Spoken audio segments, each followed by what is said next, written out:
All right, so here's the 2006 Kubota F2880. I've made a few videos of it mowing, and I've never made one just walking around it and kind of describing the features on these mowers. This thing is, it's obviously almost 20 years old. It's got over 2,200 hours on it. I probably got $6,000 into it. So when you go to your big box store and you look at what you can get for $6,000 compared to get something, a little older, this is a lot of machine for that kind of money. So if you're interested in one, just keep your eye out and try to find a decent one. They're out there. I had to travel a little ways to get this one. But man, they're really solid machines.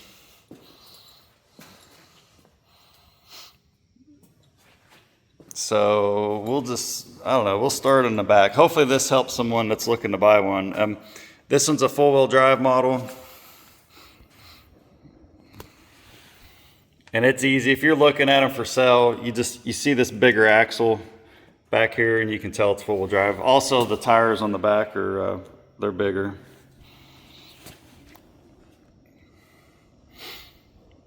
You can check the oil right there for the rear four-wheel drive system.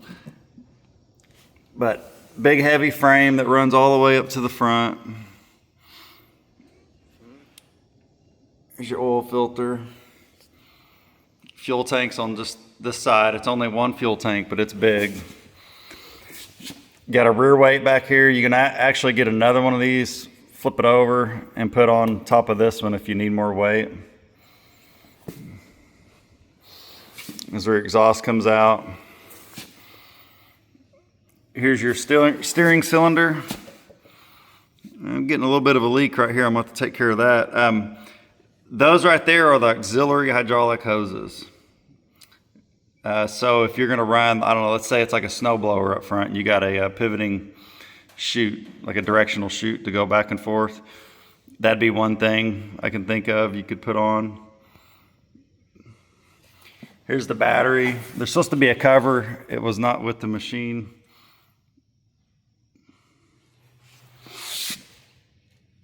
You got that big spring right there is an assist to lift up the front deck.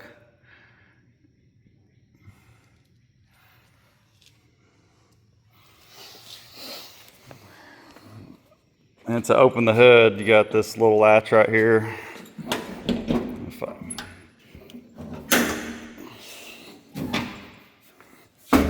This is all metal.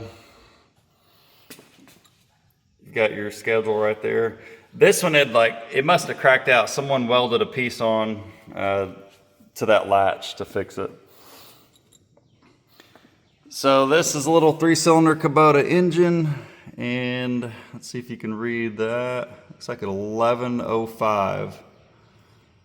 Displacement 1.1 liters. So 1100 cc.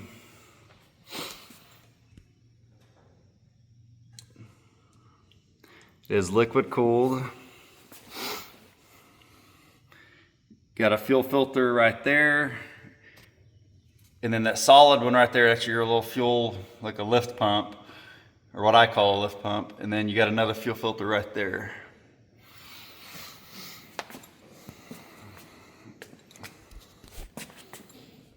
There is a screen on the front of the radiator. Something else to, if you're looking at used ones, I had to replace this rubber right here. It's real important that this rubber on the bottom of the hood and this rubber right here on the radiator housing is in really good shape. So you can see right here where this rubber ends, that next one touches. You can see where that rubber touches, and it goes all the way around, and it forms a seal around this screen. So if that is messed up, you're going to be pulling in a lot of grass clippings up into your radiator. And then, now, yeah, you do have this screen, but some of it's going to go through and it's going to end up plugging the radiator. That's like one of the worst things that can happen to these liquid cooled machines, and they start running hot. And actually what I did when I bought this machine, one of the things I did, I pulled the radiator completely out and I set it up on a bench and I cleaned every single little passageway, you know, on the exterior of that radiator. And it wasn't even that bad, but since I bought it and it's mine, I wanted to know I had a good fresh start. Okay, so you got this little alternator here. Like I said, oil filter, you got your muffler, your starter. And, you know, I don't know if any of this has been replaced. I haven't had to do anything like, you know, mechanically to it on the engine side at all. Oh, another important thing right there. I need to grease this while I'm thinking about it.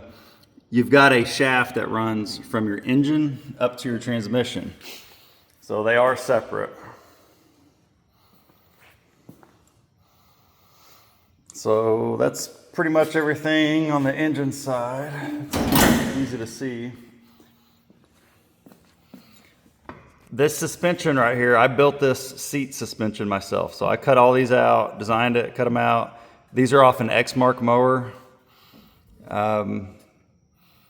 So it gives it movement in the lateral direction as well as vertical. So it helped quite a bit. I think it was worth it, but it's no magic bullet. The best thing to do is probably combine this with a newer model seat. This doesn't have a whole lot of give in it. Now this is the up and down suspension. It's got probably 4 inches of travel, but it could still use some more cushioning for sure. Okay, so you got your standard ROPS. You can fold it down if you need to park it somewhere that's low. Let's see, we'll hop on, show you all the controls. So starting up here, you got a dummy light for oil pressure, and then battery, and then here's your glow plug light. You got a real temperature gauge. You got your hour meter, which mine's showing 2269. All right, throttle, up is faster, down's idle. You got your light switch right there, key, fuel gauge, and then right here is how you pull the steering wheel up and down. Over here is your differential lock. And then to set your parking brake, you gotta push the brake pedal in, lift that up, and then it'll lock in place. Here's your hydrostat, forward, reverse, and you can put, you know, you can use it one-handed. I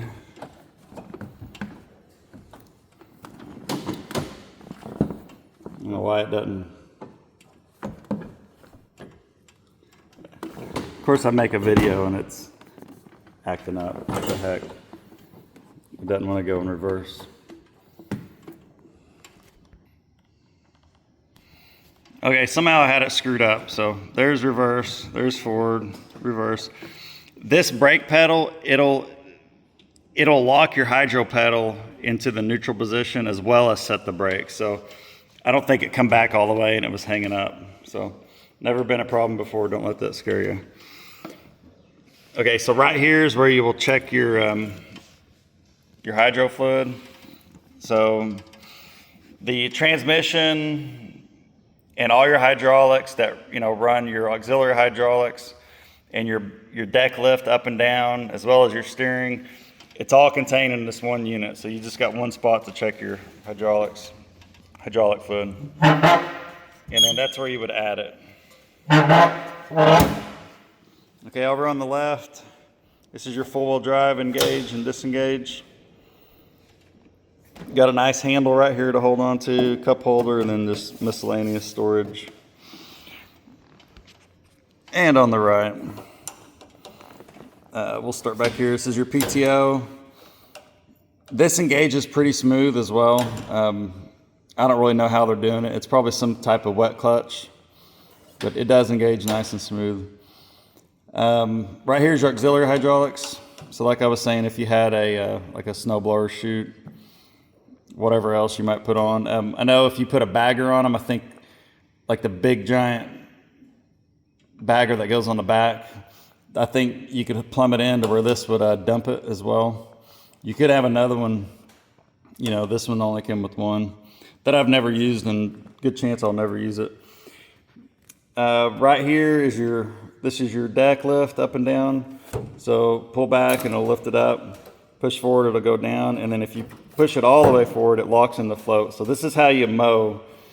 You just leave it all the way down and float. And then it's gonna ride on those front wheels, and then it's connected to the mower. So it's basically riding between your drive tires and your crazy wheels up front. This is your high and low. So it's in high right now, neutral. It won't go into low. I need to make it roll a little bit, push the pedal, play around with it. So there, just wiggling it back and forth made it go. So it's in low, neutral, there's high. I don't know what this is for. If anyone knows, leave it in the comments. Kind of always wondered what the heck that's for. Obviously it's got power steering, so it's super easy to steer, real comfortable to run, great visibility. You can reach up under things. All right, let's look at let's see if there's anything to see up under here. I don't know if you can tell, everything's just built really heavy. These are greasable, like right here, all this is your differential pedal, differential lock pedal, and you can grease that. Over here you can grease your brake pedal and your hydro pedal. It's kind of in a combined pin right there. There's your, that's your drive line going from your mower to the transmission. You can just reach up there, pull that collar and disconnect it if you need. Here's your lift arms. This is the 72-inch mower deck. There's no telling how old this belt is, but it's a double belt.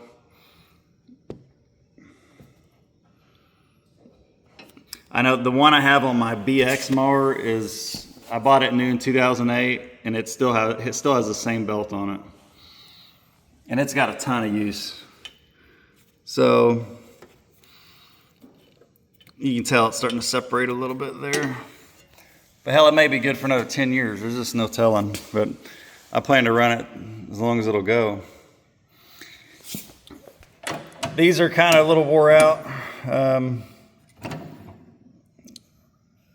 Could use a replacement. You got real heavy metal around the deck edge. Not even close to being worn, even with 2,000 plus hours on it. Caster wheels, I could use some new caster wheels. I did put new these upright pins. I put them on new when I bought the machine. And I believe I replaced like a bushing in here. Pretty sure when you pull this apart, there's a bushing that rides on. I added this, I built it and added it. This is what I use to lift the mowing deck up. I'm doing it totally different than what the owner's manual says to do. I find it very easy to do it the way I designed. I have a video on it, so if you look through my videos, you'll see it showing how you lift this thing up, which is obviously probably a reason a lot of people even look at these mowers, is because it's so easy to get to the underside of the mowing deck. That was a huge selling point for me. I mean, just in a matter of minutes, I can raise this thing up, clean it out, pull the blades off, sharpen them, whatever, and then put it back down and be mowing in no time. So you got a roller up here. Right here is your, yeah, this is me. I screwed up. I welded underneath this. I built my own baffles for it, and huge mistake. I shouldn't have welded. Anyways, toasted the paint on it, messed up my stickers. But anyways, here's your height settings. So pick what height you want, and it'll tell you how to put your pins. To be honest, it's a robust system as far as dependability and reliability. Like, this just doesn't really wear out the way they built it. So it's super strong, but it's nothing you're gonna wanna stop and change on a daily basis, or even somewhat regular basis. I've basically set mine and I just mow. Even if the grass needs it a little taller, a little shorter, it's getting mowed at what this thing's set on. I don't know, it's just it takes too much time to change them.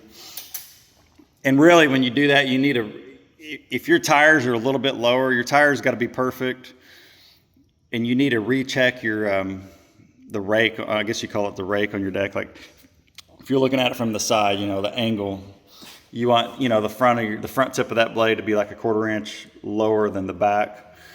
So I know I've got mine set up good as long as my tire pressure is good. I just don't mess with it. I would love a system that could adjust on the fly, and I've thought about it a lot, and it just seems too complex to try to build. And the issue is, retain the ability to flip this thing up. Grasshopper does it with theirs. So short of basically copying the entire Grasshopper design, and I still don't know if I could do it and make it to where this thing just flips right up. So I've pretty well just moved on. Don't even think about that project anymore. But so here's your gearbox. This is where you add. This is your vent. This is your high level, and then this is like, to drain it out right here.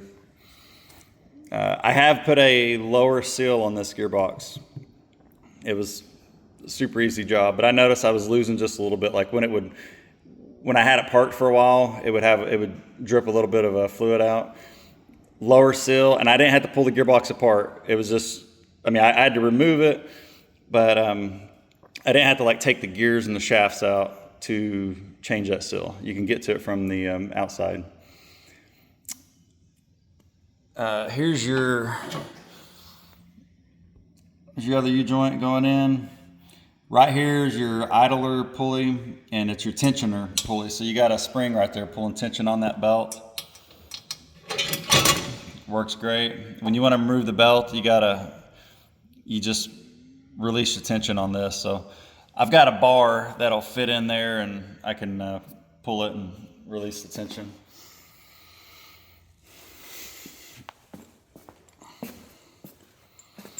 I'm running the factory chute on it.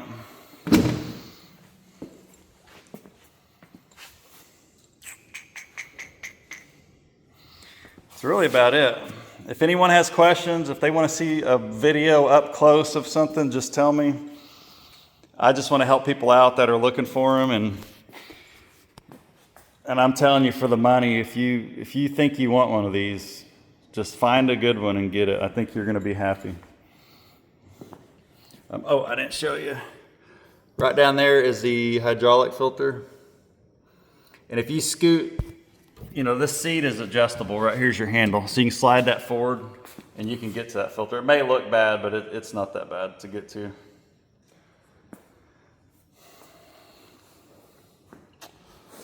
Like I said, if anyone's got questions, just tell me. So I hope this helps someone.